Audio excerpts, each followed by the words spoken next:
जय श्री गणेश। नमस्कार, मैं आचार्य संजय द्विवेदी। मेरे समस्त प्रबुद्ध दर्शकों का मेरे चैनल पर हार्दिक स्वागत है।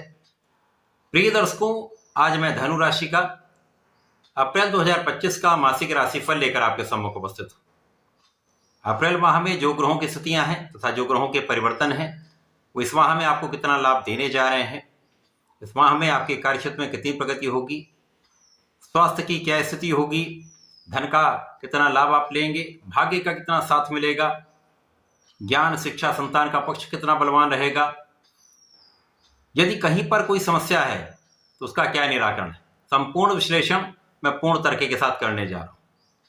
प्रिय दर्शकों, इस राशिफल को आप अपने लग्न तथा राशि दोनों के अनुसार देख सकते हैं। धनु राशि के लिए यदि हम अवलोकन करें तो आपके लिए चतुर्थ भाव में पंचग्रह योग बन चुका होगा, जहां पर राहु होंगे, सूर्य बुध शुक्र तथा शनिदेव भी यहां पर गोचर करना प्रारंभ कर चुके होंगे।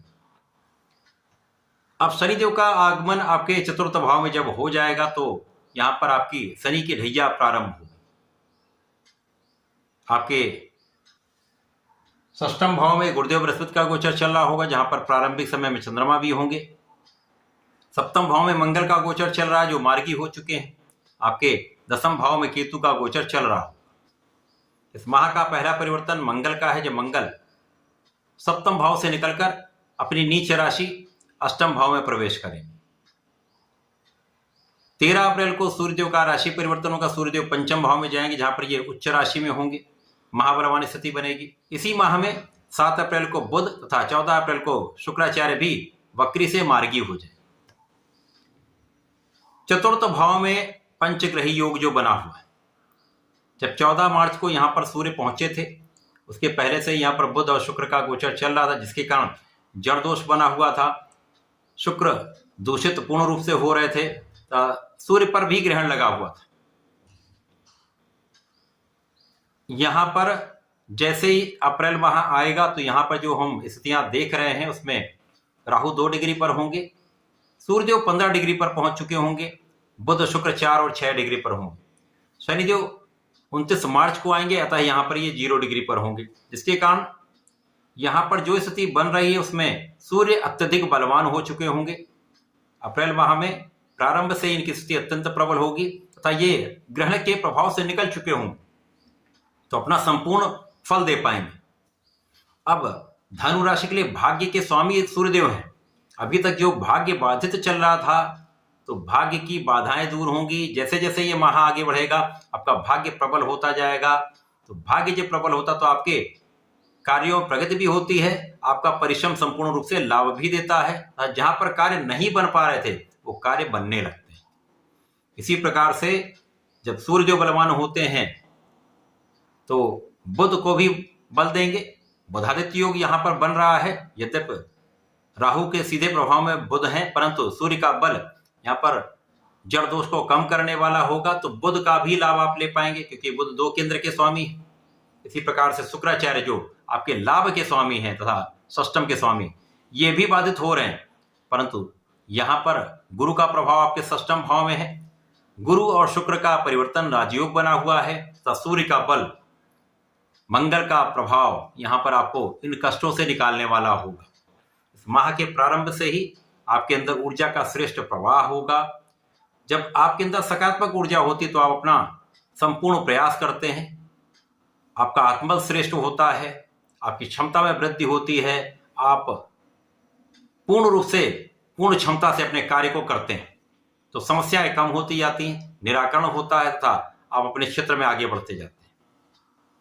अब जैसे जैसे ये माह आगे बढ़ेगा, राहु बैकवर्ड मूवमेंट करते हैं और समस्त ग्रह आगे की ओर मूव करेंगे।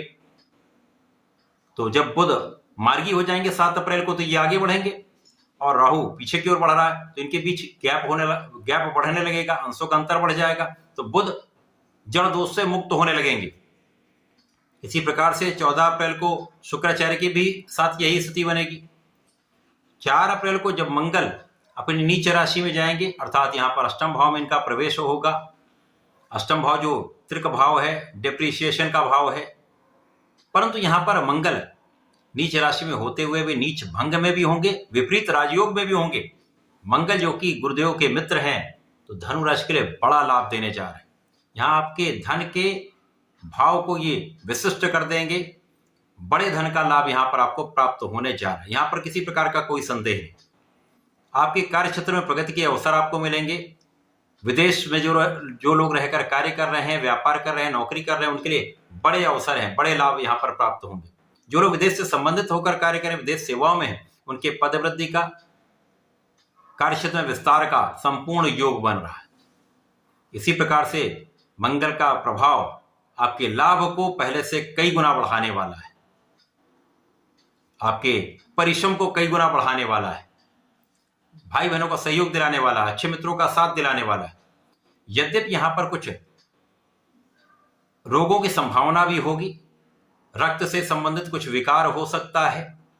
जिन जातकों की एज अधिक है वहां पर ब्लड प्रेशर की समस्या हो सकती है, अथवा पेट से संबंधित कुछ समस्याएं आपको कष्ट दे सकती हैं। तो यहां पर आपको अपने भोजन पर नियंत्रण रखना चाहिए, अपने फिटनेस पर ध्यान देना चाहिए, योगा प्राणायाम करना चाहिए।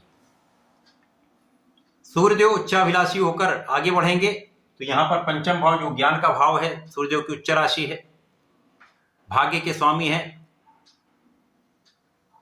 एक त्रिकोण के स्वामी होकर दूसरे त्रिकोण में इनका गोचर होगा, महाबलशाली स्थिति बनेगी, भाग्य कई गुना बढ़ जाएगा। अब यहां पर आप पराक्रमी भी हैं, भाग्यशाली भी हैं, तो निश्चित रूप से लाभ कई गुना बढ़ेगा, समस्याएं दूर होंगी, और जो आपके रास्ते के अवरोध थे, कार्य क्षेत्र के अवरोध थे, वो दूर होने लगेंगे।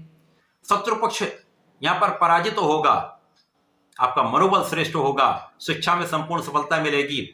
जो जातक परीक्षा दे चुके हैं या परीक्षा दे रहे हैं, उनका परिणाम बहुत अच्छा प्राप्त होगा। संतान पक्ष बलवान होगा, संतान सुख भी आपको प्राप्त होगा, तथा इस समय में नौकरी का योग बन रहा है। विशेष रूप से इस समय में एक अच्छी नौकरी का, सरकारी नौकरी का योग भी प्राप्त हो सकता है। अब जब बुध शुक्र दोनों मार्गी होकर आगे बढ़ेंगे, शनिदेव प्रबल होंगे, राहु निर्बल होंगे, तो इस समय में जो आपके धन और पराक्रम का भाव है ये प्रबल हो जाएगा। तो धन की निरंतरता आपको प्राप्त होगी, धन का संचय भी होगा, धन का सही इन्वेस्टमेंट आप सही जगह पर करके एक बड़ा लाभ लेने जा रहे हैं। अब राहु तृतीय भाव में जाने वाले हैं, पीछे की ओर जा रहे हैं।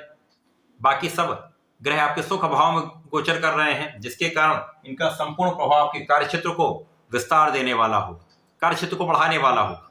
तो चाहे वो आपकी नौकरी का भाव हो, आपके व्यापार का भाव हो, आपके प्रोफेशन का भाव, समस्त क्षेत्रों में आपको उन्नति के अवसर मिलेंगे। जैसे जैसे ये वहां आगे बढ़ेगा, नए कॉन्ट्रैक्ट आपको मिल सकते हैं, व्यापार में बड़े बड़े अवसर आपको प्राप्त हो सकते हैं, नौकरी में मन चाहे स्थानांतरण हो सकता है, पद की प्राप्ति हो सकती है, धन के इंक्रीमेंट के अवसर आपको यहां पर प्राप्त होंगे। इसके साथ ही साथ यहां पर गुरु का सहयोग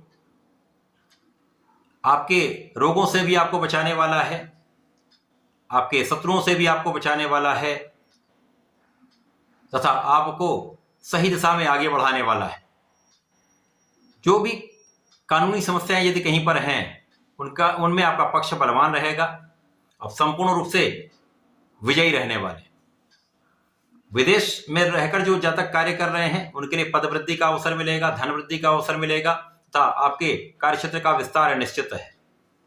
जिन लोगों को नौकरी का अवसर चाहिए, नई नौकरी चाहते हैं, उनको एक अच्छी नौकरी का एक अच्छा अवसर मिल सकता है।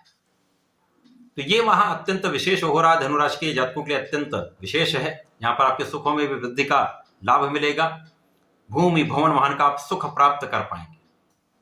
इस पूरे माह में आपको नियमित रूप से भगवान श्रीहरि के शरण में रहकर विष्णु सहस्त्रनाम का प्रत्येक गुरुवार को पाठ करना चाहिए अथवा सुनना चाहिए। ओम नमो भगवते वासुदेवाय का कम से कम एक माला जप नित्य करना चाहिए। अब आपको ओम प्राम प्रीम प्रोम सह शनिश्चराय नमः का प्रत्येक शनिवार को एक माला का जप अवश्य करना चाहिए, अथवा ओम सम शनिश्चराय नमः का 3 माला का जप अवश्य करें। विशेष लाभ आपको प्राप्त होंगे। इस ढैया काल में आप बहुत उन्नति कर सकते हैं। तो ऐसा करके इसका लाभ लें। धन्यवाद, नमस्कार।